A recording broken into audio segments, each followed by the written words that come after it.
Under the merciless Arizona sun, Sheriff Cornelius Whitmore strode down the dusty main street of Copper Ridge, his polished boots clicking against the wooden boardwalk. At 45, he was an imposing figure, his tailored uniform and expensive leather holster marking him as a man of wealth and authority. The son of a prominent lawman, Whitmore had inherited both his badge and his fortune, and he ruled Copper Ridge with an iron fist. His gold pocket watch gleamed as he checked the time, nodding curtly to shopkeepers who greeted him with nervous smiles. To Whitmore, this town was his domain, its order maintained by his unwavering commitment to swift justice. The poor stayed in their place, merchants paid their taxes, and no one dared challenge his authority, until that morning. As he approached Miller's bakery, something caught his eye through the dusty window, a figure in a tattered black dress moving stealthily between the shelves. The woman's movements were quick, desperate, and when she slipped a loaf of bread beneath her shawl, Whitmore's jaw tightened. Another vagrant stealing from honest citizens. He'd dealt with dozens like her. The bell above the door chimed as he stepped inside, his hand resting casually on his revolver. The woman froze, her thin frame trembling like a cornered animal. Her once fine dress was faded and patched, her dark hair streaked with premature gray. But it was her eyes, bone-deep exhaustion, devoid of defiance, that gave him pause. "Ma'am, I'm going to need you to show me what's under that shawl," Whitmore said, his voice cold with authority. Her shoulders sagged, and without a word, she revealed the stolen bread, her hands trembling. I can explain, Sheriff. I'm sure you can. They all have stories, he replied, reaching for his handcuffs. Theft is theft, regardless of the reason. You're under arrest.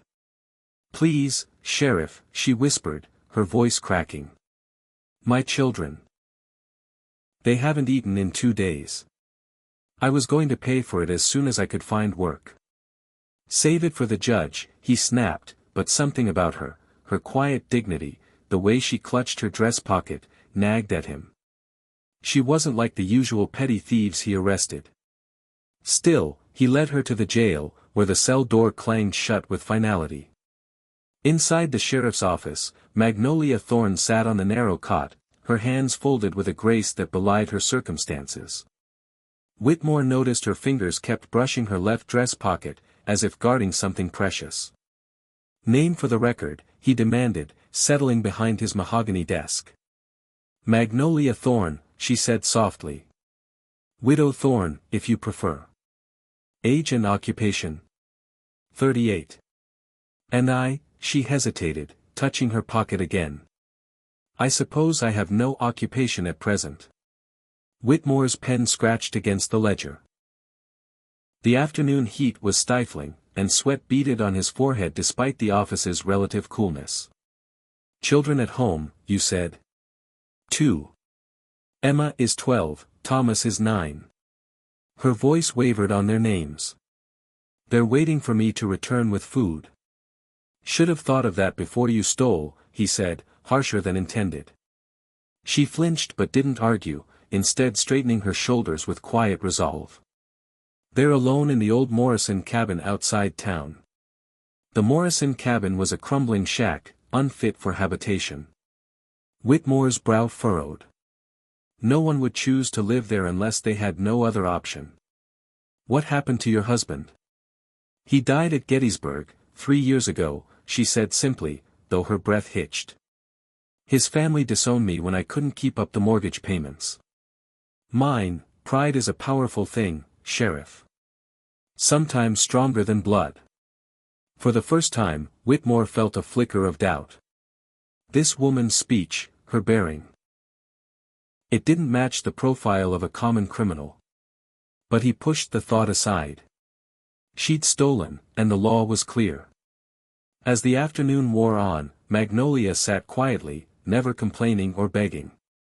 Once, he caught her wiping away silent tears, and the sight stirred something uncomfortable in him. Near sunset, Deputy Jenkins burst in, his face flushed. Sheriff, you need to hear this. I checked on those children like you asked. Maybe we should speak privately. Magnolia was on her feet, gripping the cell bars. What's wrong? Are they hurt? Please, tell me they're safe. They're safe, Jenkins said, glancing at her. But that cabin, holes in the roof, no proper beds. The kids are skin and bones. He handed Whitmore a crumpled eviction notice from Bradford's Land Company, dated for the next morning, and a child's note. Whitmore read it silently. Mama, we shared the last apple like you taught us.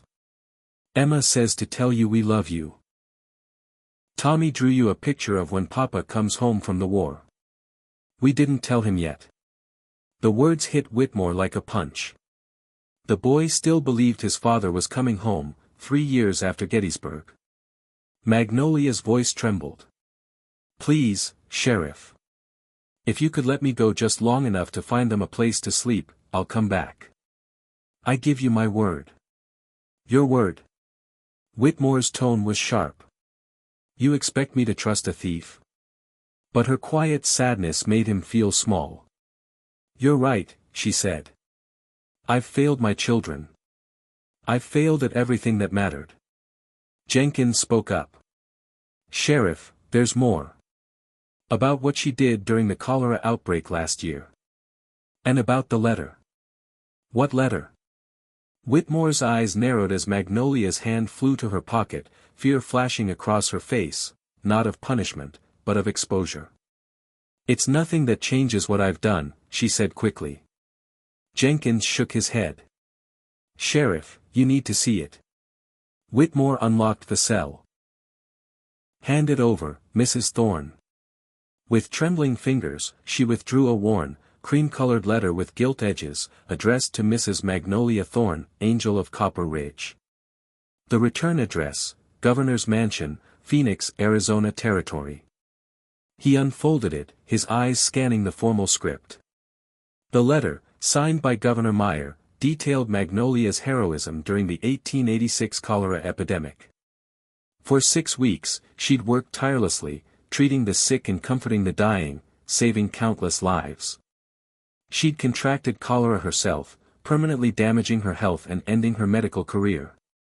Enclosed was a tarnished gold medallion, the Civilian Medal of Valor, Arizona's highest civilian honor. You're a doctor, Whitmore said, stunned. She corrected, her voice hollow. The fever damaged my hands. They shake too much now for surgery. And the coughing spells, no one wants a doctor who might collapse. You saved lives, Jenkins said, awed. And lost my health, my livelihood, my home, she replied. Whitmore's world tilted. This wasn't a thief, this was a hero, broken by the very town she'd saved. Jenkins added, she went to 7 businesses today, Sheriff, looking for work.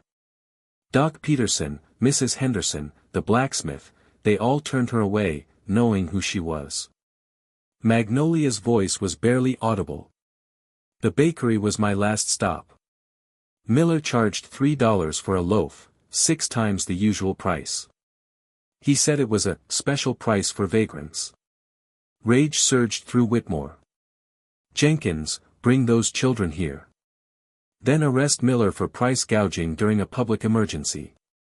6 times the normal rate for bread is a felony. There's no emergency, Jenkins said, confused. Isn't there? Whitmore's eyes blazed. Families starving, children hungry, that's an emergency. He turned to Magnolia, unlocking the cell. You're free, ma'am. All charges dropped. You borrowed that bread with intent to pay it back. That's not theft. That's a good faith transaction. It was a technicality, but Magnolia's relief was palpable. There's more, Whitmore said. The territory owes you 3 years of pension payments for that medal. Plus interest. As Jenkins left, Whitmore faced Magnolia. I owe you an apology. Not just for today, but for this town's treatment of you.